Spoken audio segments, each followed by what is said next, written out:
Saludos a todos los amigos. Ahora me tomé la libertad de invitar a muchos que no son uroginecólogos, pero que creo que pudieran enriquecerse de la revisión que vamos a hacer de este tema.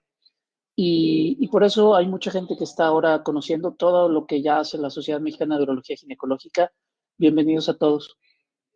Bueno, pues muy buenas noches. Vamos a empezar, no sin antes agradecer a toda la mesa directiva de la Sociedad Mexicana de Urología Ginecológica, especialmente a la doctora Yadira Montes, por la oportunidad. El honor es mío y el agradecimiento es para todos los usuarios, todos los ginecólogos y todos los médicos que se han unido y que dedican un espacio para conocer lo que vamos a platicarles. Les prometo que va a ser de utilidad. En los próximos 40 minutos les voy a exponer lo que está actualmente vigente con respecto a este tema, que es un tema complicado y que es un tema muy interesante. Les prometo que no se van a arrepentir.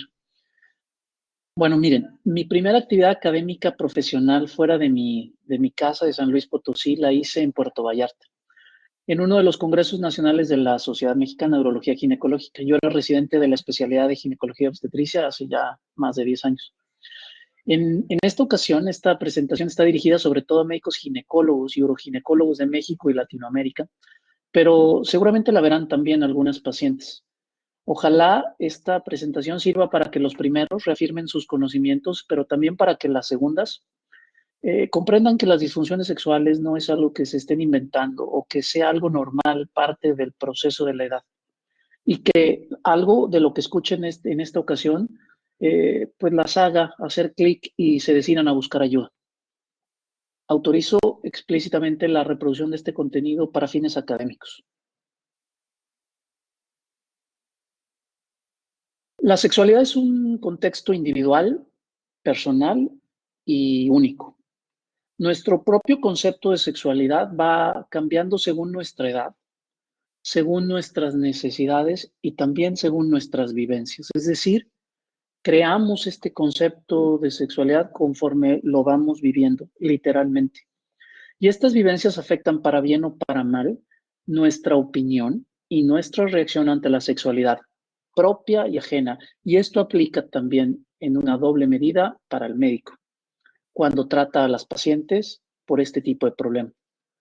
¿Por qué es importante hablar sobre disfunción sexual? Bueno, porque sobre todo en la paciente, digamos, en menopausia, bueno, pues porque hasta 8 de cada 10 mujeres la van a presentar y muchas de estas van a desarrollar una disfunción sexual que va a afectar enormemente su calidad de vida. La clasificación actual de las disfunciones sexuales data del 2013. Por ahí el DSM-5 aparece y cambia los conceptos que estaban vigentes hasta ese entonces.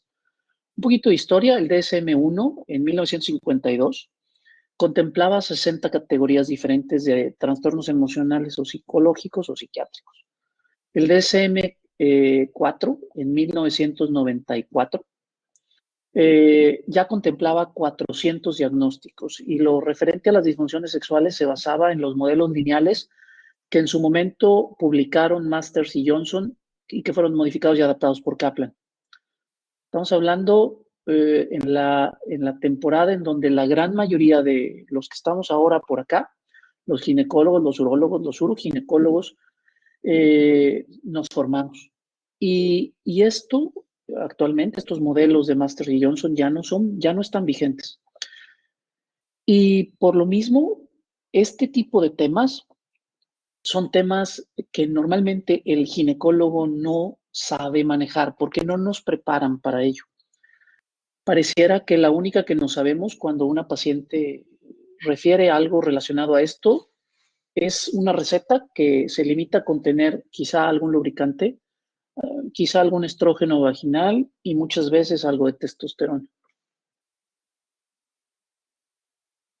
No tengo ningún conflicto de interés que afecte en alguna manera el contenido de esta conferencia.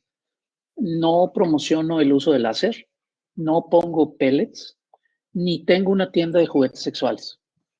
Solo tengo una declaración que haré al final de esta presentación.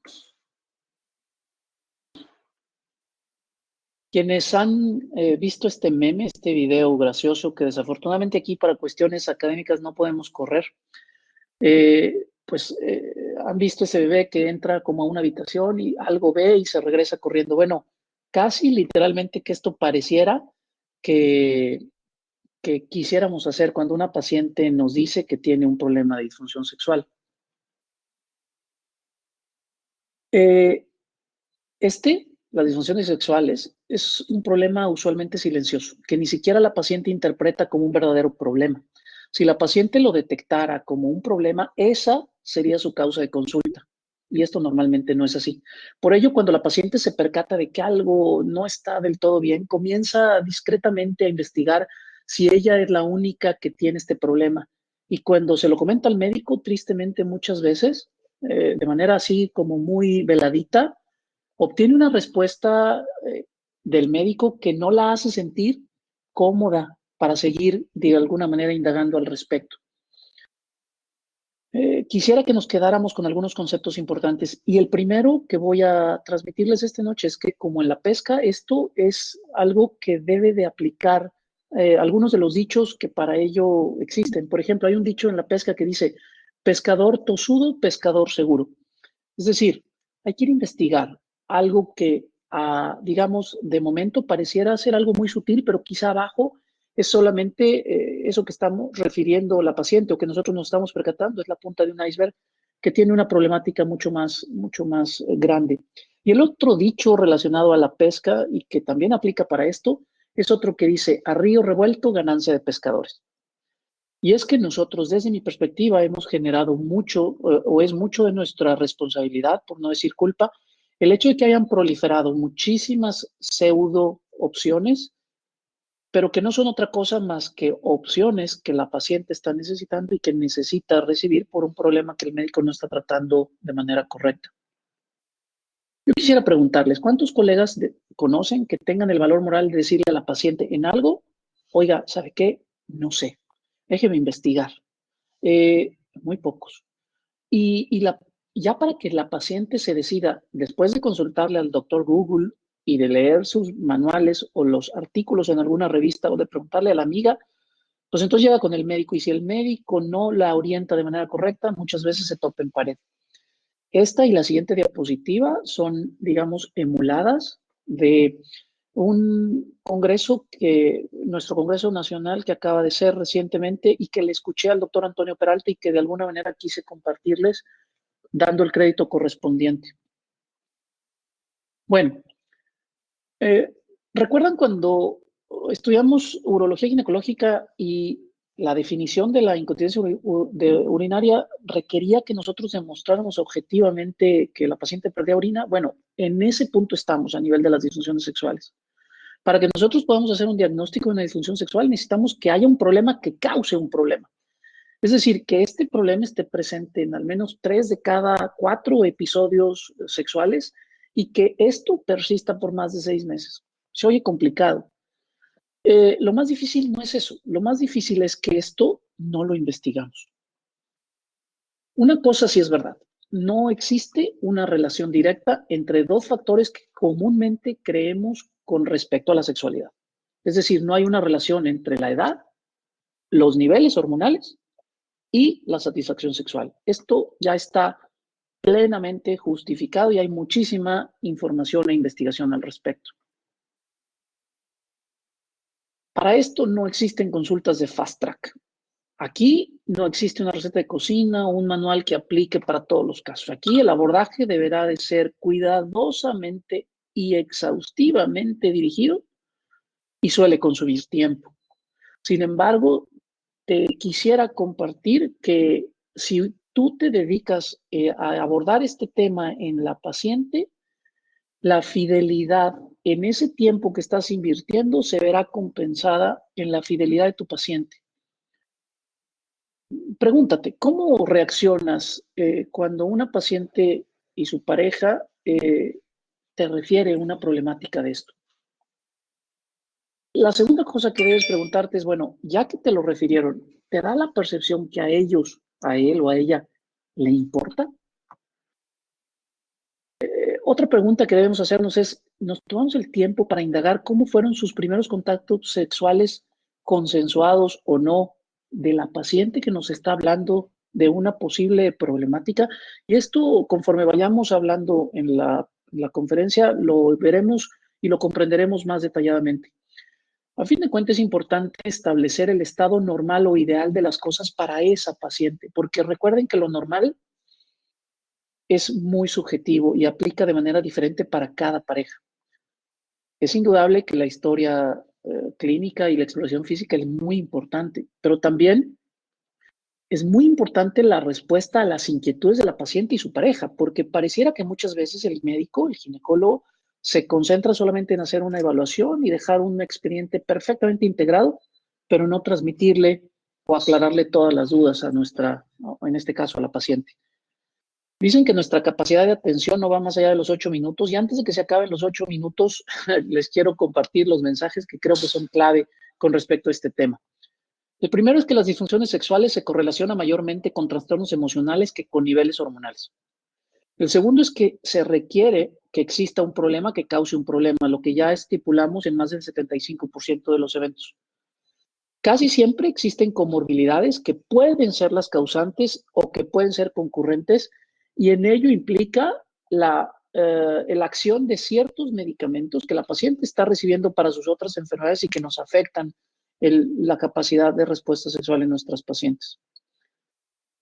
El DSM-5 engloba básicamente a dos trastornos que antes estaban separados, como es el trastorno del deseo y la excitación o estimulación, en uno solo, que es muy importante comprender que van a requerir un tiempo específico y más prolongado en una consulta ginecológica y que se requiere el compromiso de las tres partes, la paciente, el médico y obviamente su pareja.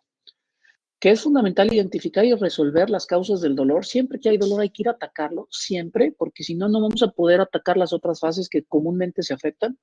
Y que el tratamiento es multidisciplinario y multifacético. Quizá empecemos con el 1, pero al mismo tiempo nos vamos a seguir en el 2 y así nos vamos en una secuencia que ahorita vamos a ver, ya está muy bien descrita. Insisto, en el menor de los casos, el problema es hormonal. Todas las guías de asociaciones internacionales son claras. No existe correlación directa con niveles hormonales y disfunción sexual. Los valores en saliva no correlacionan con los niveles séricos. Habrá algunos de ustedes o algunos en la audiencia que digan, no, espérame, es que sí está relacionado la testosterona con la calidad de por ejemplo, el número de eventos sexuales. Sí, pero recuerden que una cosa es eventos sexuales y otra cosa es satisfacción sexual. Y al final lo hablaremos específicamente cuando veamos de las cuestiones terapéuticas. Las hormonas, sobre todo los estrógenos orales, pueden jugar un papel incluso desfavorable para estos fines, porque recuerden que las proteínas transportadoras de hormonas, si nosotros le damos a la paciente tratamiento vía oral, por ejemplo, para un trastorno, digamos, para una reposición de una terapia hormonal de la menopausia, en algunos casos pudiera ser esa la causa de que termine habiendo una disminución de la porción libre de la testosterona y que eso disminuya el líbido. Por último, hay que hacer un ejercicio de conciencia personal en donde habrá que preguntarse cuándo fue la última vez que recibimos un adiestramiento sobre cómo abordar un trastorno no disfuncional, me refiero a nivel de disfunción sexual. ¿Cuándo fue la última vez que recibimos un adiestramiento sobre cómo tratar un trastorno emocional? Los que recibimos algo de educación sobre disfunciones sexuales lo hicimos a través de la visión de un modelo lineal que estaba vigente en su momento y que respondía sobre todo a estímulos meramente físicos. El médico se esforzaba en recrear algún tipo de camino de acción y se creía que todo era el resultado de cuestiones hormonales y estímulos locales. Y este es el modelo de Masters y Johnson, que desde 1966 estuvo vigente. En el tratamiento de estos pacientes, el médico se esforzaba, insisto, en recrear un camino de acción y se creía que los problemas eran el resultado solo de cuestiones hormonales y una inadecuada estimulación en áreas específicas. Y entonces íbamos a trabajar sobre ello. En el 2005, la doctora Rosemary Bassoon mete a la ecuación la parte que ahora se sabe más importante, las cuestiones emocionales. y habla de algo que antes nunca habíamos hablado y que se llama motivación sexual y el deseo de tener deseo. Todo esto nos genera una nueva realidad en donde comprendemos la trascendencia del contexto e introduce el concepto de intimidad al lenguaje del sexo. Cuando la paciente dice, doctor, la verdad no tengo ganas de tener relaciones sexuales, ¿cuántas veces, honestamente, cuántas veces le preguntamos más al respecto? El modelo de la doctora Rosemary Bassoon es actualmente el modelo vigente y no solo debe conocerse, sino también debe de explorarse.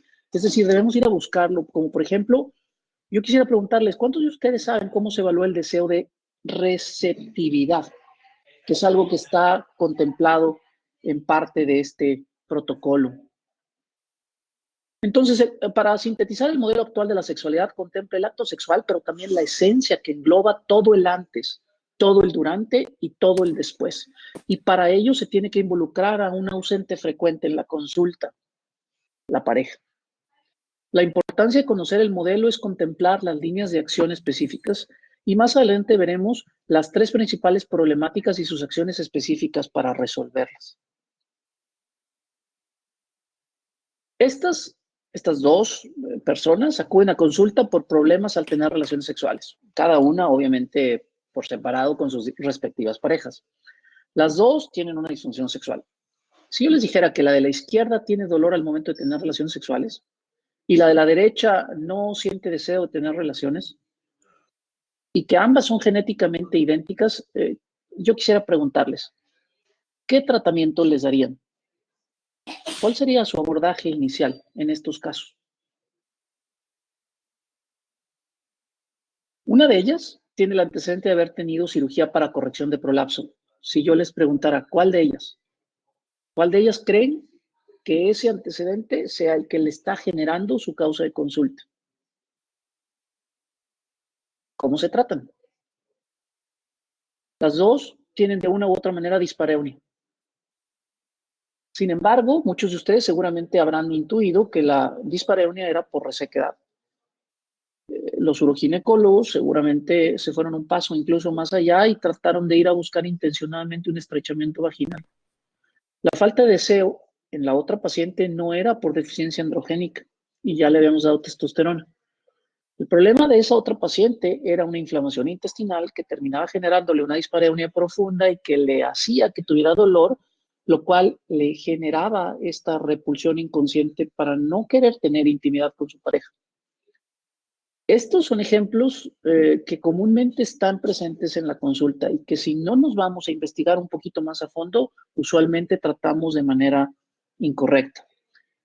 Y ahora sí entramos en los temas que son un poquito más difíciles para el ginecólogo o el uroginecólogo.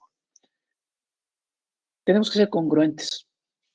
La palabra congruencia significa literalmente relación coherente entre varias ideas, acciones o cosas. Y si sabemos, todas las guías internacionales lo mencionan, de que la principal causa de disfunciones sexuales tiene que ver con esta palabra tan difícil que se llama autoestima, yo les pregunto, híjole, ¿cómo lo evaluamos? ¿Cómo lo tratamos?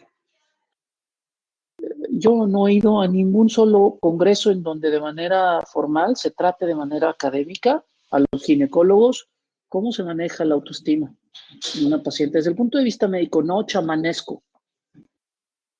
Si sabemos que la autoestima es el componente más importante, ¿por qué no lo abordamos? Me pregunto. Y bueno, ¿cómo se aborda? La autoestima se trabaja de manera individual, pero también requiere de un apoyo externo. Y voy a platicarles un ejemplo. Cuando nosotros llegamos a una casa de visita y nos sientan en la sala y vemos enfrente de nosotros que está el cuadro principal ahí adornando la pared de la sala y resulta que ese cuadro está chueco, nosotros inmediatamente nos percatamos del problema. Pero los que viven en esa casa y pasan por ese lugar todos los días cuando salen o entran en sus actividades cotidianas, ya no se percatan de que ese cuadro está chueco y por supuesto nadie se preocupa por ir a enderezarlo. Bueno, lo mismito pasa con este tipo de problemas.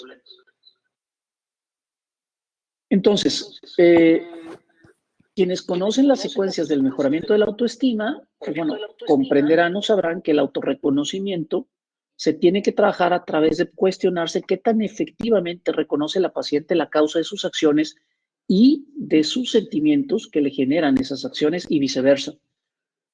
Si nosotros queremos explorar un poquito la capacidad de autoaceptación o la condición de autoaceptación que tiene nuestra paciente, debemos de preguntar qué tanto sabe aceptarse tal como es en lo físico, en lo psicológico y también en lo social. ¿Sabe cómo desarrollar estrategias para limitar los potenciales contras y los potenciales repercusiones, los pros y los contras de ciertas actitudes que tiene la paciente? Como por ejemplo, es que a mí no me gusta andar en los tumultos y no me gusta participar en eventos sociales. Prefiero quedarme en mi casa leyendo. Bueno, ese tipo de actitud le está funcionando o le está generando problemáticas secundarias. Si nosotros queremos evaluar la valoración que tiene la paciente, pues quizá es importante preguntar qué tanto tiempo de su día invierte en acciones que la hagan sentirse mejor para aumentar su valor personal. ¿Cuántas veces hacemos esto en la consulta? El autorrespeto podemos investigarlo preguntando si los resultados de sus acciones y sus sentimientos de estas acciones le generan una respuesta congruente con lo que ella busca y con lo que ella anhela. Y por último, el último peldaño de esta escalera de mejoramiento de la autoestima es la autosuperación. Y podemos ayudarle a nuestra paciente a desarrollarla si nosotros le preguntamos si tiene y le ayudamos a desarrollar, si no es así, un objetivo claro y concreto. ¿Tiene un plan de vida? ¿Dónde se ve ella a 5 o a 10 años? Bueno, esto son cosas que no son médicamente parte de nuestra intervención cotidiana, pero que si nosotros nos dedicamos a atender, van a mejorar muchos aspectos alrededor de la salud general de la paciente. Bueno, estas eran las disfunciones sexuales femeninas en el año 2012. Había 5: el trastorno de deseo hipoactivo, el trastorno femenino de excitación, el trastorno femenino orgásmico, la dispareunia y el vaginismo. El problema con estas clasificaciones era que la paciente fácilmente confundía el deseo con la excitación y además el vaginismo generaba dispareunia en la gran mayoría de los casos. Entonces era de por sí demasiado confusa. Y bueno, cuando por fin nos habíamos aprendido la nueva clasificación de las disfunciones sexuales del DSM-4, pues nos enteramos que el DSM-5 las cambió y entonces tuvimos que repasar todo. Y a partir del 2013 se fusionaron 4 de ellas y se engloban en 4 desórdenes principales, que son estos.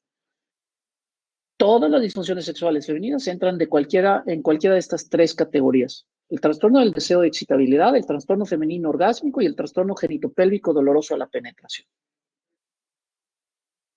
La mujer no busca o no puede iniciar una relación sexual, no puede culminar en un orgasmo, tiene dificultad o dolor o incapacidad literal para la penetración o varias de las anteriores, no más.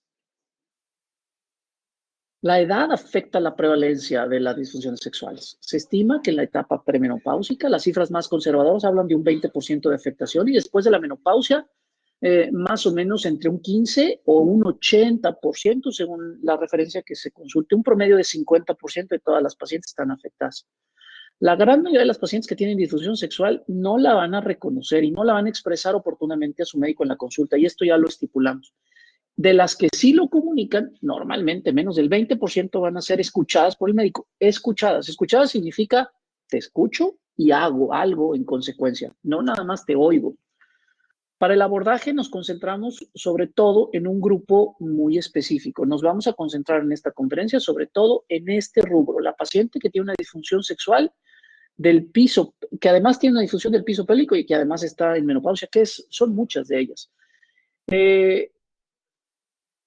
No sé cuántos de ustedes recuerden el WHI, específicamente hablando del rubro del prolapso, del grado de prolapso.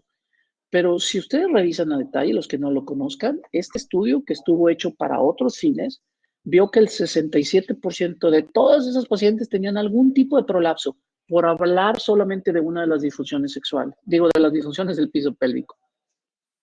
Bueno, entonces es importante no perder de vista que en este grupo de pacientes debemos abordar 3 problemas diferentes: la disfunción sexual, la menopausia y las disfunciones del piso pélvico, que usualmente pueden estar interrelacionadas y afectándose mutuamente entre sí.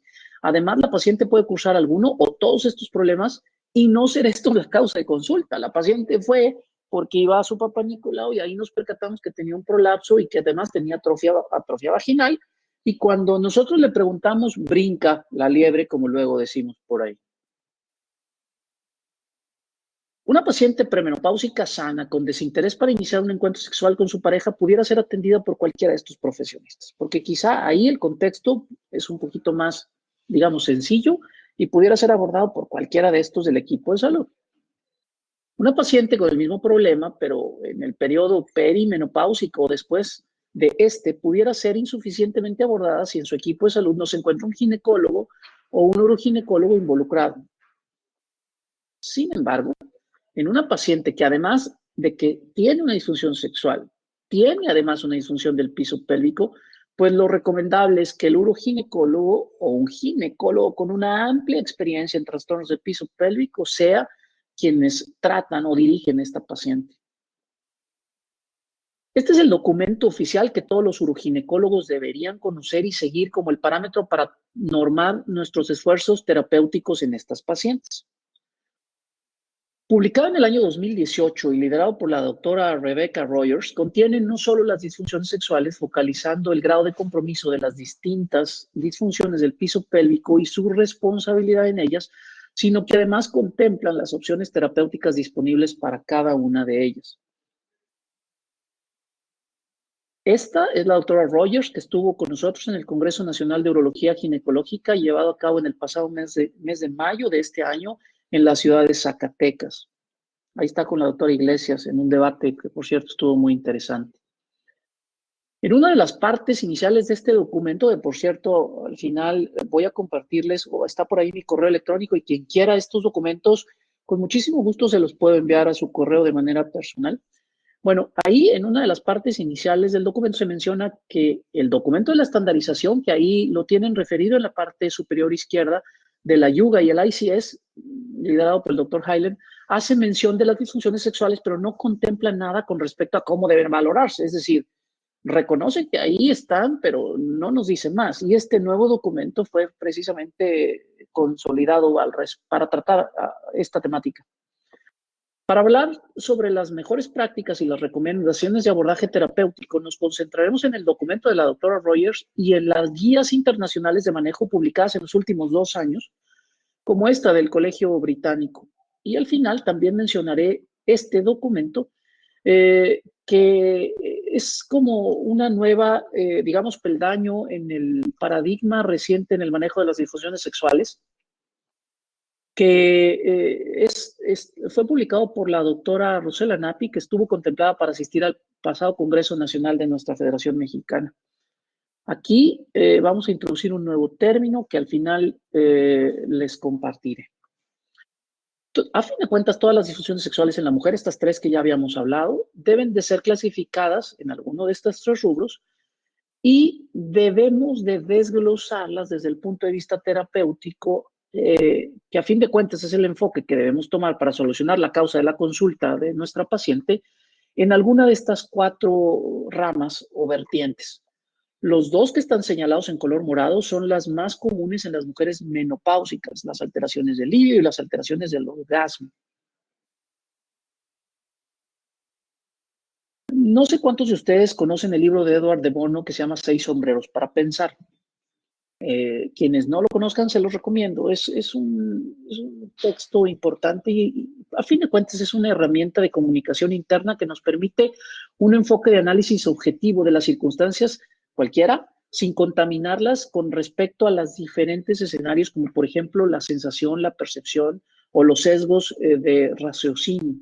Es decir, no es otra cosa más que una técnica de pensamiento lateral.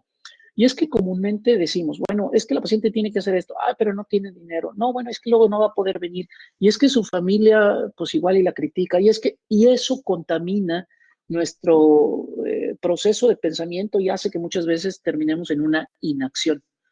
Ahora, ¿por qué es importante y qué tiene que ver ahora con esto al respecto del tema? Bueno, pues porque usualmente el médico juzga y trata a la paciente de manera incompleta y esto se debe a que no tiene el conocimiento completo de todos los conceptos, pero sobre todo a que desconoce y no indaga el fondo del problema, pero también muchas veces, porque como ya lo dijimos al principio, en cuestión de sexualidad nos vemos influidos por nuestra propia historia, es decir, un poco la paciente paga los platos que hemos roto o se nos han roto en nuestra propia vida. La causa del dolor que una mujer refiere al tener relaciones sexuales puede ser tan diverso como una colitis, un síndrome de vagina corta, el último grito desesperado por tratar de pedir ayuda ante la sospecha de una infidelidad de su pareja o incluso el miedo a ser contagiada por una enfermedad de transmisión sexual.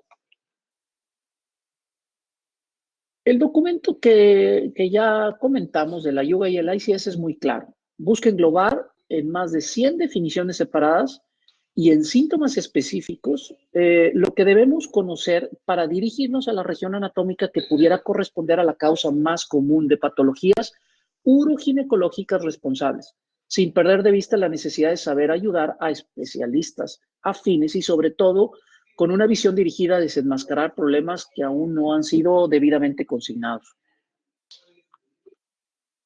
Coito obstruido, laxitud vaginal, resequedad vaginal, incontinencia urinaria al coito, incontinencia orgásmica o el término de coito receptivo uretral, échense ese trompo a la uña, son nuevas y vigentes terminologías que el uroginecólogo debe conocer. Una paciente que nos dice, doctor, es que bien sale aire por la vagina, o que siente una vagina como muy apretada, que dificultan o imposibilitan el coito, deben de ser la punta del iceberg que lleve al médico a buscar intencionadamente patologías asociadas, como una fístula rectovaginal o, muy comúnmente, una avulsión de la placa de los elevadores que permite una relajación anormal del elevador del ano y un hiato genital aumentado con la consiguiente repercusión en la apertura vaginal. En la fase de diagnóstico es muy importante realizar de manera sistematizada, una evaluación de ambos, una evaluación exhaustiva de los componentes y potenciales afectaciones en cada una de estas fases que ahora ya hemos repasado: deseo, excitación, orgasmo y dolor.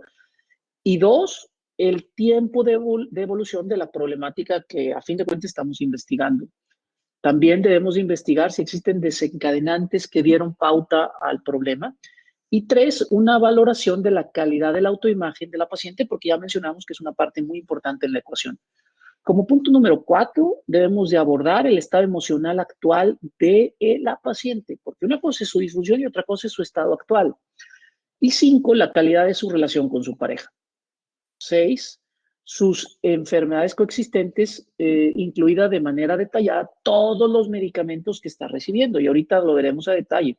Y 7, en la exploración física vamos de manera dirigida a buscar afectaciones de sensibilidad, grado de prolapso, laxitud vaginal, si existe o no incontinencia urinaria, en qué momento se presenta, si existe atrofia vaginal, síndrome urogenital y patologías vulvares que comúnmente se presentan en este grupo de edad, como el líquen vulvar.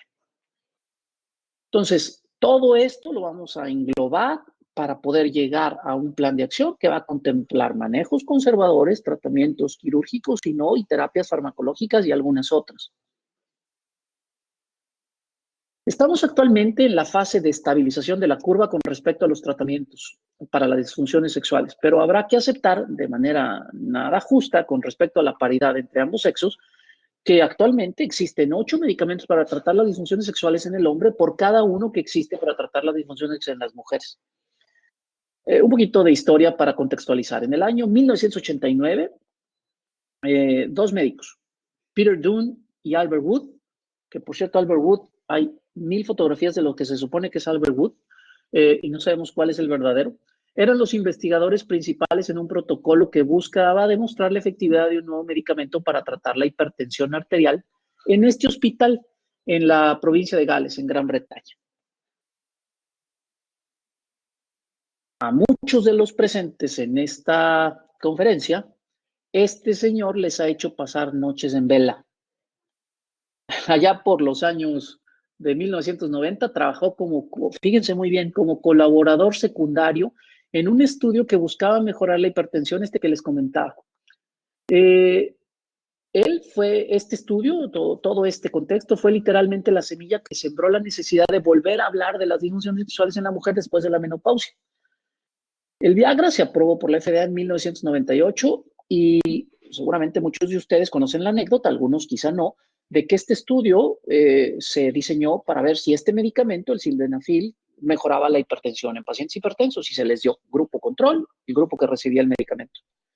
Cortaron el estudio de manera prematura porque vieron que no estaba siendo efectivo para tratar la hipertensión pero pidieron a los dos grupos que regresaran los medicamentos que les habían asignado y casualmente el grupo de los que había recibido el fármaco activo no lo quería regresar, hasta que por ahí uno o varios de los pacientes, a través de este señor, y es por eso que lo quiero mencionar y darle el crédito, él le llamó la atención este efecto secundario, porque por ahí alguien le dijo, ¿qué crees? La verdad, la neta del planeta, mi señora no quiere que le regrese esas pastillas porque está bien contenta, porque volvimos a tener relaciones sexuales como hace mucho que no teníamos. Y entonces él se dio a la tarea de investigar este efecto secundario. Aquí también quisiera que ustedes después hicieran una prueba, hagan una búsqueda. ¿Quién inventó el Viagra? Y se van a encontrar por lo menos 8 autores que literalmente se adjudican ya sea premios o reconocimientos por haber sido ellos quienes lo inventaron. Y es que los primeros que les mencioné, pues dicen que ellos. Él dice que él.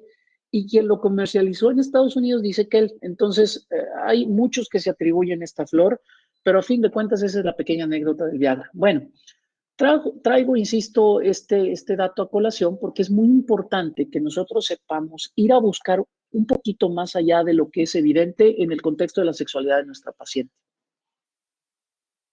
Y pues bueno, con las nuevas soluciones van a generarse siempre nuevos problemas. Entonces, este medicamento vino a literalmente a mover para bien o para mal muchas de los estatus de sexualidad en las parejas. ¿Qué pasa? Yo quisiera preguntarles, con las parejas que estaban satisfechas con su no sexualidad genital después de que el Viagra les volvió a demandar una intimidad que ellas habían aprendido a no extrañar. Recordando, se estima que entre el 15 y el 80% de todas las mujeres tienen una disfunción sexual, pero las cifras conservadoras hablan de un 40%. Es decir, contextualizando, de todas las pacientes que entran a nuestro consultorio por alguna causa, 4 de cada 10 tienen esta bronca o la van a tener o la han tenido. Entonces, por favor, pregúntale a tu paciente a través de una pregunta inteligente, y al final vamos a hablar a qué me refiero con preguntas inteligentes, sobre qué pasa con esto e indaga un poco más al respecto. Cuando exista una disfunción sexual, ya sea que la paciente lo manifieste o que nosotros la detectemos, debemos de reconocer las causas que son potencialmente reversibles y secundarias a causas hormonales. Al principio les dije, no hay una relación lineal entre las hormonas y el sexo, pero sí hay un componente hormonal en la manera como el cuerpo responde a muchos de los tejidos y estos tejidos terminan generando una reacción sexual. Y en esta etapa, dos componentes hormonales, me refiero específicamente a la menopausia, dos componentes hormonales pueden ser causales y su administración pudiera ser su tratamiento. La atrofia del tejido urogenital, el estrechamiento vaginal y la resequedad vaginal, así como una disminución en la nocicepción en la zona de los pezones, del clítoris y la vulva, pudiera ser causada por una deficiencia estrogénica. Y aquí, por ejemplo, si este fuera el problema, las terapias hormonales, específicamente con estrógenos, van a ayudarnos muchísimo. Por otro lado, si existe una disminución del libido y una respuesta disminuida a estímulos sexuales, así como una disminución de la frecuencia coital o de la energía física, pues nosotros pudiéramos intuir que existe una afectación secundaria a los niveles de testosterona. Una consideración especial debemos hacer con respecto a esto, la testosterona. Es cierto que mejora la libido, pero no se ha establecido su nivel de seguridad a largo plazo, porque recordemos que se metaboliza también a estrógenos en algún punto. Y yo creo que sí pudiera ser una herramienta útil como un disparador de mejoría, le llamo yo, pero casi siempre debemos de asociarlo a otras medidas para que termine siendo efectiva a largo plazo. En todo paciente con disfunción sexual debemos hacer debemos buscar causas comunes que agravan, precipitan o perpetúan el problema. Existen publicaciones contundentes que demuestran que una mujer que duerme menos de 8 horas tiene menor calidad de vida sexual que una que duerme más de esto. Entonces, aquellas que dicen, oh, es que yo tengo insomnio, no hay que nada más decirle, bueno, pues trate de dormir más. Hay que ir a investigar porque esa pudiera ser la causa, la puntilla que termina llevando a desencadenar esta bola de nieve. Una paciente típica con síndrome menopáusico, con bochornos, insomnio, resequedad vaginal y ausencia de líbido, que además está en tratamiento para hipertensión, con por ejemplo, un beta bloqueador o una tiazida, y que casualmente hasta el 60% de ellas van a tener un trastorno depresivo y está recibiendo medicamentos para ello, pues no es nada raro que nos diga, oiga, doctor, pues es que yo no quiero tener nada que ver con mi señor. Bueno, pues muchas de las cosas que les mencioné son susceptibles de ser tratadas al quitar o cambiar algún medicamento por otro. Tendremos cuidado de no decirle, bueno, pues quítate el antihipertensivo y quítate todo porque va a estar a lo mejor respondiendo para unas cosas, pero se nos va a morir de otra. Entonces hay que ser muy, muy cuidadosos con esto, pero hay que tomarlo en cuenta. Les voy a platicar una anécdota de una paciente que vimos en la consulta. La paciente venía siempre con su pareja, con su esposo y decía, bueno, pues es que pues yo ya pues como que no me siento muy cómoda cuando de alguna manera mi esposo quiere tener relaciones y entonces eso me está generando problemas. Entonces yo le inicié el manejo de todo y para no hacerles el cuento largo, después de la tercera consulta, por otras cosas, obviamente ella iba por otras cosas, aprovechó la señora que ese día no fue su esposo y me dice, doctor, es que usted no me está entendiendo, no estoy mejorando, pero es que no es porque yo quiera que me dé algo para que me den ganas, es que yo quiero que me dé algo para que a él se le quiten las ganas. Y es que hasta ese entonces me confesó, y antes no lo había dicho, digamos, por cuidar la sensibilidad de su esposo, pues que el esposo tenía Alzheimer y que el señor no se acordaba que acababan de tener relaciones sexuales hace un par de horas y quería volver a tener. Entonces, este tipo de contextos es muy importante que nosotros lo evaluemos porque si no pareciera que estamos curando lo incurable. Entonces, el abordaje correcto requiere estos 5 componentes. El médico educado es aquel que de manera respetuosa es capaz de generar el grado necesario de empatía para hacer que la paciente sienta que el pedir ayuda tiene sentido, pero también significa que sea un médico que, como ustedes, se encuentre científicamente actualizado. A eso le llamo yo un médico educado. Siempre deberá hacerse un abordaje que incluya a la paciente con interrogatorios individuales y en pareja. La anécdota que les platicaba es una consecuencia de no hacerlo así. De poco sirve pedirles niveles de testosterona o FSH o LH si no comprendemos la biodisponibilidad y el mecanismo de acción de las hormonas sexuales en su porción libre, no unidas a transportadoras y que a fin de cuentas es la parte activa de muchas de ellas. Todas las disfunciones sexuales son de una u otra forma subjetivas, pero lo que no se mide no puede mejorarse. Por eso debemos tratar de objetivizarlas.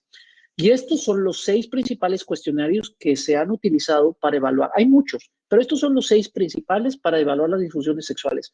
Algunos específicos para pacientes en menopausia, como el índice de Blatt.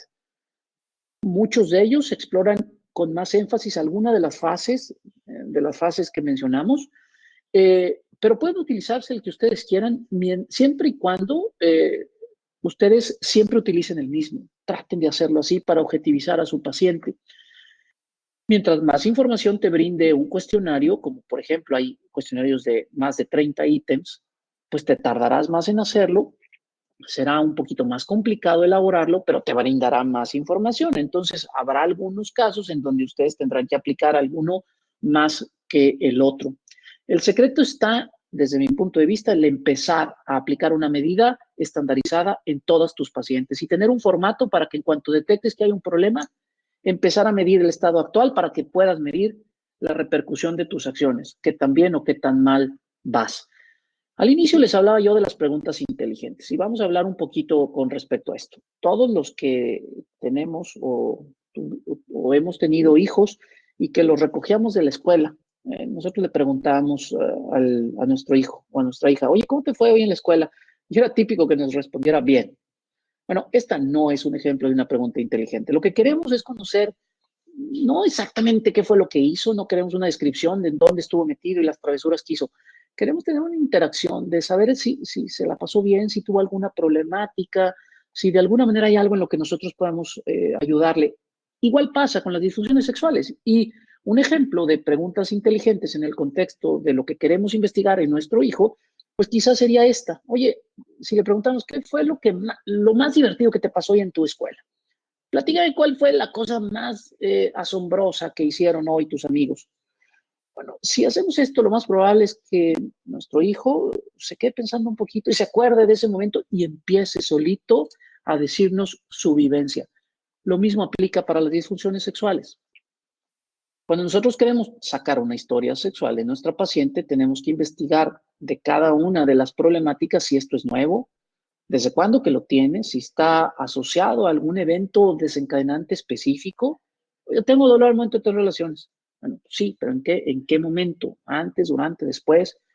¿Qué parte te duele? ¿Te duele la penetración? ¿Te duele en el fondo cuando el pene pega en el fondo de la vagina? Aunque no lo crean, son preguntas tan básicas que muchos médicos no hacen y que les impiden, digamos, como pasar al siguiente nivel, porque las tratan, insisto, con un lubricante sexual que no le va a hacer nada a la paciente que tiene dolor por una endometriosis y una, digamos, una retracción del útero secundario y con dolor secundario en una dispareunia profunda. Ahora, ¿qué tanto esa disfunción, esa parte de la disfunción le está afectando? Doctor, yo no quiero tener relaciones sexuales. Ah, pues ahí le va su testosterona. Pero resulta que la parte principal es que no quería tener relaciones sexuales porque le duele. Entonces hay que ir a ver eso que le afecta, qué tanto le afecta y en qué parte le afecta. Y si esto tiene alguna relación o circunstancia o si es independiente de factores externos. Muchas pacientes no quieren tener relaciones sexuales cuando el esposo llega con algunas copitas encima. Algunas mujeres son un poquito quisquillosas en esto. Bueno, pues hay que saber investigarlo y hay que ir a investigarlo de manera inteligente. Entonces, ya que nosotros tomamos, como luego decimos, el toro por los cuernos, tenemos que investigar pues, de dónde viene el problema, en qué parte de esta multifacética proporción está afectada, desde cuándo empezó a notar que había un problema y si han intentado algo para mejorarla. Es muy importante que investiguemos qué tanto compromiso existe, digamos, a priori de la pareja en el contexto del tratamiento de estas pacientes. Entonces, para fines prácticos, ya estamos casi, digamos, en la última parte. Vamos a entrar a materia. Muchos de ustedes entraron acá justamente para conocer, bueno, que ya sé que es importante, bueno, pero ahora, ¿qué le voy a hacer? Bueno, la menopausia ha puesto en pausa la salud sexual en tu paciente. Si tomamos cualquier estudio epidemiológico serio, al menos el 70% de las pacientes van a tener algún tipo de problema en esta etapa. Y es que, ya dijimos, muchas de ellas, además de esto, tienen alguna disfunción sexual que termina siendo un factor comórbido de problema. Entonces, tenemos enfrente una paciente en menopausia con un problema uroginecológico y que además cumple ya con los criterios para hacer diagnóstico de una disfunción sexual. ¿Qué hacemos? ¿Okay? A continuación hablaremos del abordaje terapéutico en cada una de estas tres diferentes etapas o rubros o, digamos, categorías de disfunción sexual en la mujer. Sin embargo, debemos tener en cuenta que siempre va a haber, casi siempre va a haber una afectación de una fase que parece la más afectada, pero esta pudiera no ser la que inicialmente desencadenó el problema y que lo más común es que exista un traslape en donde más de una fase se encuentra afectada. Por eso muchos de los tratamientos son como multifacéticos, les dije al inicio, y van a aplicar casi que para las tres. Entonces, la hemos evaluado, decidimos que tiene un problema y vamos a iniciar un tratamiento. Recordemos que según el DSM-5 solo existen tres diferentes tipos de disfunciones sexuales en la mujer. El primero de ellos, el que afecta el deseo y la excitabilidad. Aquí suele no existir un problema físico real que desencadene el problema, sino más bien un mal que es sentido por la paciente y que es altamente subjetivo. Sin embargo, una paciente que tiene resequedad vaginal y dispareunia seguramente tendrá miedo de tener relaciones sexuales y tendrá consciente o inconscientemente comportamientos que afecten su fase de deseo y excitabilidad. Ahí está el link entre una cosa y la otra. Los fármacos como la tibolona, el ospemifeno, la filibanserina y la testosterona suelen ser muy útiles en esta etapa y casi siempre asociadas a algunas otras cosas. Una paciente que no tiene deseo de tener relaciones sexuales y nosotros le dimos, empezó con el problema después de que le dimos terapia hormonal de su menopausia por vía oral, bueno, quizás sea la paciente en la que tengamos que cambiar la terapia estrogénica, por ejemplo, transdérmica, que no va a afectar tanto el componente de la biodisponibilidad de la parte activa de la testosterona libre, o, por ejemplo, una paciente que está recibiendo un beta bloqueador por su hipertensión. Aquí sí tenemos que quitarle ese medicamento y sustituirlo por algún otro, porque seguramente esto tiene que ver en esta fase. Si nosotros no lo investigamos, no lo vamos a poder tratar. También tiene que ver aquí la parte que tiene que, digamos, involucrar a la pareja.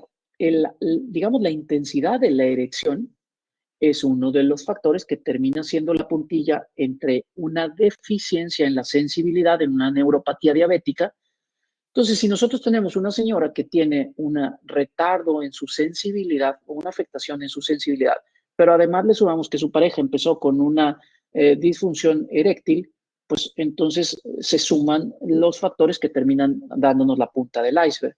Si nosotros no lo investigamos, ¿cuántos de ustedes honestamente le investigan a su paciente si su pareja tiene una erección adecuada o si ha perdido su capacidad de erección y si ella piensa que existe una repercusión de ello al respecto? Pasamos entonces con el segundo grupo, el trastorno femenino orgásmico. Bueno, aquí la incapacidad de alcanzar un orgasmo es quizá el que, a diferencia de la contraparte en el hombre, menos le va a importar a la mujer. No quiero decir que no sea importante, pero de las tres quizás es la que menos le afecta a la mujer. Sin embargo, debe abordarse porque suele ser un mecanismo que mejora los otros componentes de la ecuación sexual y el nivel de intimidad de la pareja. Y aquí también igual hay que hacer cosas que no nos enseñaron a hacer, como por ejemplo las técnicas de masturbación. El documento que les comento y que les puedo compartir habla detalladamente sobre algunas herramientas que pueden utilizarse para como juguetes sexuales que permiten un autoconocimiento de la pareja y además una estimulación que aquí yo le pongo dirigida hacia ella. No quiere decir que sea la estimulación para ella, eso es obvio. Me refiero a que debemos de enseñarle a la paciente a dirigir a su pareja. Y esto empieza por el grado de comunicación. Si la pareja resulta que tiene una disfunción sexual y es una pareja que apaga la luz cuando van a tener relaciones sexuales y ella sale toda cobijada y se descobija ahora sí que solamente para lo necesario y eso que llevan 30 años de casados, pues vamos a tener mucha tarea a diferencia de otra pareja que está hipersexualizada, en donde ha habido el antecedente de la convivencia con swingers, que de alguna manera han generado una nueva, digamos, nivel de normalidad. Es muy diferente el contexto de una paciente a otro. Aquí igual pueden utilizarse los medicamentos que previamente mencionamos, pero aquí es muy importante que esta parte que tiene que ver con el autoconocimiento y, digamos, exploración para conseguir el orgasmo, debe de hacerse cargo el médico de llevarlo a cabo. Es muy importante que le enseñemos a la paciente cómo tocarse y que le enseñemos a la paciente cómo enseñar a su pareja cómo tocarla. Las dos cosas son diferentes, pero muy importantes. Y por último, de las tres disfunciones sexuales, esta es la que suele ser la única que de primera instancia es la causa principal de consulta o referencia al ginecólogo o uroginecólogo, los trastornos genitopélvicos dolorosos o a la penetración. Aquí, a diferencia de los dos primeros que ya hablamos, casi siempre existe un problema físico que debe resolverse con medicamentos, con terapias, con cirugía o una combinación de estas. El plan terapéutico debe incluir, uno, tratamiento del entorno emocional, ya lo dijimos. Dos, terapias de salud de autoestima y mejoramiento de autoimagen, también ya lo mencionamos. Y tres, una educación sexual individual y de pareja. Aquí, la terapia cognitiva para encontrar y desarticular los mitos y los miedos involucrados, combinado con técnicas de estimulación y de comunicación verbal y no verbal, son muy importantes. Y por último, y no menos importante, las técnicas que ahora se le llaman de mindfulness o meditación consciente. Muchos médicos cuando nos empiezan a hablar de esto decimos, bueno, ¿qué es eso? Los chamanes que se vayan para allá y que venga cuando necesite operación. Y esto no es algo que esté más alejado que la verdad que cualquier cosa.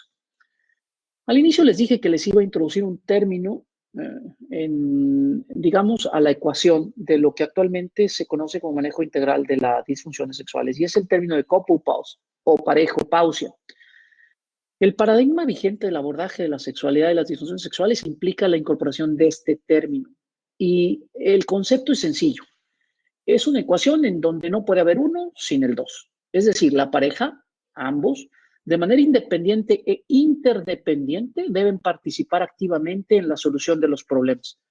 Basta ya de creer que la culpa es del otro y que nuestra responsabilidad es solo de señalar el problema. No, pues es que a ella le pasa esto. Esto no es así. Cuando logramos transmitir a la pareja que ambos son dueños del problema y responsables de las consecuencias, también les estamos regalando la oportunidad de sentirse dueños también del camino hacia la solución. Creemos muchas veces que la pareja no quiere involucrarse, que está indiferente y que de alguna manera no coopera, así le decimos. Lo cierto es que muchas veces atrás de esto, lo que él no quiere es caminar por un camino en el que puede perderse. Por eso escoge no moverse. Es ahí donde empieza nuestra valiosa participación, mostrarles el camino de regreso al punto donde ambos, de alguna manera, se perdieron. Entonces, ya casi para terminar, las disfunciones sexuales se correlacionan mayormente con trastornos emocionales que con niveles hormonales. Check. Es importante investigar exhaustivamente la causa del problema. Deben abordarse las comorbilidades y debe involucrarse a la pareja. Después de la menopausia, los problemas de excitación y deseo y de dolor son los principales enfoques que debemos primariamente atacar, nunca perdiendo de vista la parte que tiene que ver con la autoestima. Es un invaluable momento para construir empatía y fidelidad entre el médico y su paciente. No es una pérdida de tiempo. Te recomiendo que trabajes en mejorar tus habilidades de comunicación y que no des por hecho que porque sabes medicina, sabes de otras cosas. En el menor de los casos, el problema es solo hormonal.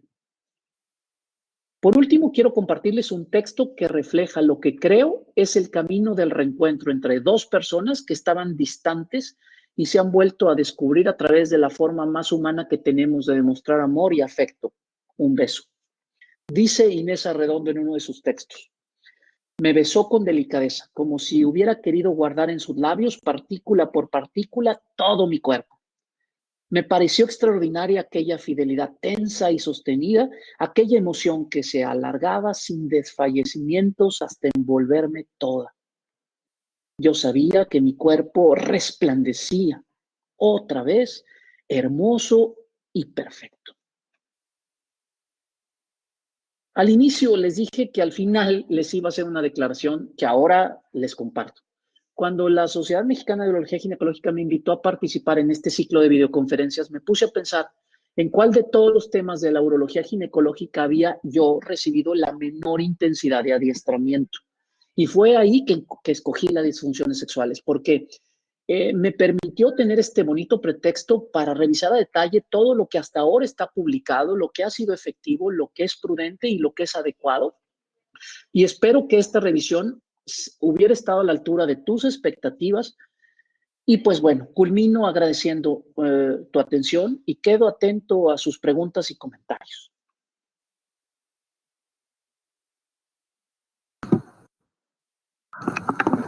Doctor, pues muchas felicidades, excelente ponencia. ¿Alguien del público puede escribir en su chat las dudas que tengan para el doctor?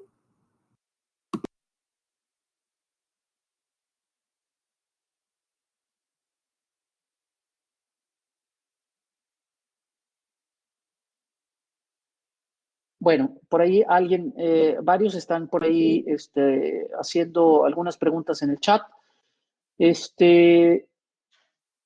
Yadira, no sé si tú tengas alguna pregunta o quieras hacer algún comentario. Por acá preguntan, ¿cuál es su opinión con respecto al pellet? Bueno, al principio les hablaba yo de que hay ahorita una vorágine de modas. Es muy común que los médicos se vean ahorita, pues digamos, presionados por las cuestiones de mercadotecnia. Y lo mismo aplica para muchos otros ámbitos. Aquí no lo han preguntado, pero seguramente lo podrán también cuestionar con respecto a las cuestiones del láser. Bueno, voy a contestar primero lo de los pellets. Lo cierto es que no es una recomendación que esté validada y que esté aprobada digamos, por todos los colegios internacionales. Y es que tiene como muchos sesgos. Miren, empiezo diciéndoles que las pacientes que les ponen pellet responden, sí, porque les dan dosis supraóptimas de hormonas. Primer punto. Y sí, las hormonas tienen que ver con esto. Dos, ese es el ejemplo de las verdades a medias. Cuando nosotros utilizamos una verdad a media, entonces solemos tomar como cierto partido en algo que termina siendo no del todo cierto. Por ejemplo, ya se sabe que no hay una correlación entre el nivel de que yo le tomo a una paciente de una hormona específica en su saliva y su, digamos, su concentración sérica. Esto por sí solo, digamos, hace que todos esos lugares en donde médicos, ginecólogos están ofreciendo ponerles un pellet basado en sus necesidades específicas no esté justificado. Ojo, no estoy en contra de los pellets, pero no estoy a favor tampoco. Es decir, parecer un poco ambigua mi respuesta, pero les quiero decir algo. Estamos en la curva del péndulo en donde pareciera que tienen cierto futuro, pero no ahorita, no a costa de la seguridad de nuestra paciente, porque si no, nos va a pegar en la cara lo que pasó con muchas otras, digamos, terapias en donde parecía que eran efectivas, pero luego resultaron que generaban también complicaciones. Y esto es importante que nuestra paciente lo sepa. Pero también quiero aprovechar para decirles que esto tiene desafortunadamente una respuesta y no los estoy justificando, pero oye, la paciente quiere una respuesta y si ya le dijo a su doctor que como que se siente diferente y el doctor le dijo, come soya, pues ¿a quién va a recurrir si no es a esas opciones? Entonces, yo personalmente no lo recomiendo. Creo que hay opciones mucho más seguras, clínicamente estudiadas, que pueden abordar la problemática que se supone que le soluciona el pellet con un perfil de seguridad mucho, mucho más amplio. Y esto no lo dice Heriberto Lizaola, lo dicen las guías internacionales. Por acá hay alguna otra pregunta. Dice, muchísimas gracias a todos los que han estado haciendo comentarios acá. Yo les agradezco de corazón y leeré cada uno de ellos a detalle.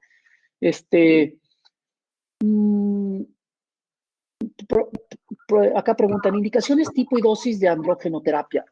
Miren, hay andrógenos que podemos dar y hay andrógenos, digamos, disponibles en nuestro mercado. Las recomendaciones internacionales es utilizar la menor dosis que sea efectiva. Y eso es muy individualizado. Entonces, no hay una dosis de decir, esto es la dosis que le toca a todos. Entonces, hay que ir escalando la dosis desde dosis bajas hasta la dosis que sea suficiente para nuestra paciente. Llegaremos a un punto en donde sí podremos hablar, creo, de dosis relacionadas con el peso. Recuerden que la parte que tiene que ver con la hormona libre es la que pues actúa y esto tiene que ver con el peso corporal y la biodisponibilidad con otras patologías y otros medicamentos que está recibiendo la paciente. Entonces estamos en ese rubro. Creo que es útil los andrógenos en algunas fases, insisto, como un disparador de mejoría. Si yo le dejo a mi paciente un medicamento tal, no vamos a mencionar nombres, pero que da cierto nivel supraóptimo temporal de andrógenos, en lo que me regresa la paciente a la consulta y va haciendo la tarea de integración en su autoestima, etcétera, híjole, eso nos va a dar una pauta mucho más útil de manejo. Yo hago algunas trampas que les digo a la paciente. Por ejemplo, les digo, mira, te vas a poner esta inyección y dentro de 2 semanas vas a ponerte ese vestido que tienes ahí, que compraste alguna vez porque te veías muy bonita con él y que nunca te pusiste porque no has encontrado el pretexto o la circunstancia para ponértelo, te lo vas a poner y vas a sacar ese perfume que te regalaron, que estás guardando para circunstancias especiales y te lo vas a poner. Y te vas a salir y te vas a ir a comprar lo que tú quieras. Cómprate esa bolsa que querías, etcétera. Pareciera como que estoy, digamos, malapapachando a la paciente, pero ya está probado a nivel neurológico y cognitivo que el ejercicio de verte en el espejo, olerte en algo que te gusta e ir a comprar algo que implica el invertir algo para ti es un disparador y un catalizador muy importante de mejorías transitorias, vamos a llamarlo así, pero que nosotros podemos aprovechar para beneficio de nuestra paciente. No sé si por ahí hay alguna otra pregunta. Doctor Heriberto, Lolis se pregunta que ¿quién afecta más la función sexual, si a pacientes con incontinencia urinaria o prolapso? Ok, la verdad es que no hay una respuesta para esto. Es muy subjetivo. Hay pacientes que traen literalmente el útero de fuera y no tienen disfunción sexual. Y hay otras que se les escapa tantita pipí al momento de tener su orgasmo y eso es suficiente como para no querer tener intimidad. Las eyaculadoras, que de alguna manera todavía hay médicos que dicen que esto literalmente pues, existe. Hay pacientes que eso no les afecta y hay otras que esa es la limitante para tener relaciones sexuales. Entonces, hay que individualizar el caso y no hay que dar por hecho nada. Hay que preguntarle a la paciente e ir a atender la causa de consulta. Quisiera dar un comentario para Lolis. Hace un par de años hice una tesis aplicando el cuestionario PICS-12, que es un cuestionario muy cómodo, el cual son 12 preguntas y evalúa a las pacientes disfunción sexual con algún trastorno uroginecológico. Y bueno, aprendí mucho porque es un tema que, como bien lo dijo Heriberto, a veces no abordamos mucho y nos encontramos que las pacientes con prolapso de órganos pélvicos buscaban a la pareja porque era una manera de reducción mecánica del prolapso. Y las pacientes que tenían incontinencia urinaria, sobre todo mixta o pues predominio de urgencia, evitaban la relación porque la molestia de perder orina o hay una pérdida de orina con el orgasmo, pues era muy, muy incómodo y mucha vergüenza para la paciente, pero hay cuestionarios específicos para esa área y es interesante aplicarlas a nuestras pacientes. Y sabes que aquí apoyando un poquito y lo que comenta Lolis y nos comparte, ella dice que ella hizo también un trabajo en donde aplicó el PIS-12 y que encontró que les afectaba más a las pacientes que tenían incontinencia. Y es que seguramente es cierto para ese grupo de pacientes. Recuerden que nuestra paciente en el contexto latinoamericano y específicamente en México tenemos muchísimos, digamos, mitos y muchas, digamos, cuestiones sexuales reprimidas. Y eso termina siendo importante. Lo mismo aplica, por ejemplo, para la incontinencia urinaria mixta. Llega una paciente a tu consultorio y tiene incontinencia de esfuerzo y tiene incontinencia de urgencia. ¿Cuál le afecta más? Bueno, pues todo el mundo dice, los cuestionarios y las publicaciones internacionales dicen que te tienes que empezar enfocando con lo que tiene que ver con el componente de urgencia, porque es lo que más termina afectando la calidad de vida de la paciente. Sin embargo, es importante que nosotros comprendamos que si la paciente llegó porque vengo, doctor, porque cuando todo se me escapa la pipí y no le quitamos eso, por más que se le quite lo otro, no va a sentir la paciente que está resolviendo su problema. Entonces, literal, según el sapo, la pedrada. Muchísimas gracias pues a Toño, allá, saludos hasta Jalisco, a los Altos de Jalisco, al doctor Jorge Felipe Carrillo, saludos hasta Reynosa, siempre uno de los médicos más, digamos, actualizados que conozco. Y bueno, no sé si hay algún otro comentario. Yadira, no sé si tú quieras comentar algo más. Hay una pregunta de un doctor, Juan Velarde. No sé si quieras responderle. No alcanzo a verla.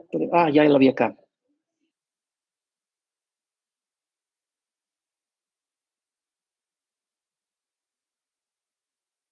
Ok. Bueno, hay, como les decía, por cada 8 medicamentos aprobados por la FDA para disfunciones sexuales, hay uno aprobado por la FDA para disfunciones sexuales en la mujer. Y hay actualmente algunos protocolos de investigación, específicamente con algunos que están diseñados para evitar esa interacción medicamentosa entre muchos medicamentos antidepresivos. Recuerden que hasta el 60% de las pacientes, de este grupo de pacientes menopáusicas con disfunciones del piso pélvico y que tienen disfunción sexual, tienen depresión. Entonces, si no tratamos el componente depresivo, es muy difícil que podamos trabajar en la autoestima y que eso termine generando un impacto. Entonces no podemos quitarles el medicamento y muchos de los medicamentos que se utilizan para ello pues terminan afectando la parte, digamos, de la respuesta sexual. Entonces, estamos ahorita como muy limitados, no tenemos muchas opciones. Yo al doctor Juan Velarde le diría que creo que esta respuesta no podemos dársela ahora. Seguramente en los próximos años habrá cada vez más opciones terapéuticas y ahorita habrá que irnos por las opciones pues no solamente estén disponibles por la FDA, sino que tengamos disponibles acá en Latinoamérica. Ya dirá, pues no sé, a reserva de lo que tú digas, creo que podemos ya cerrar y concluir esta actividad. Y pues bueno, no sin antes agradecer a todos los que estuvieron presentes, porque la verdad es que valoro muchísimo que nos ayuden a difundir esta información. Y pues bueno, seguramente después se podrá hacer o consultar a través de la biblioteca de las MUC.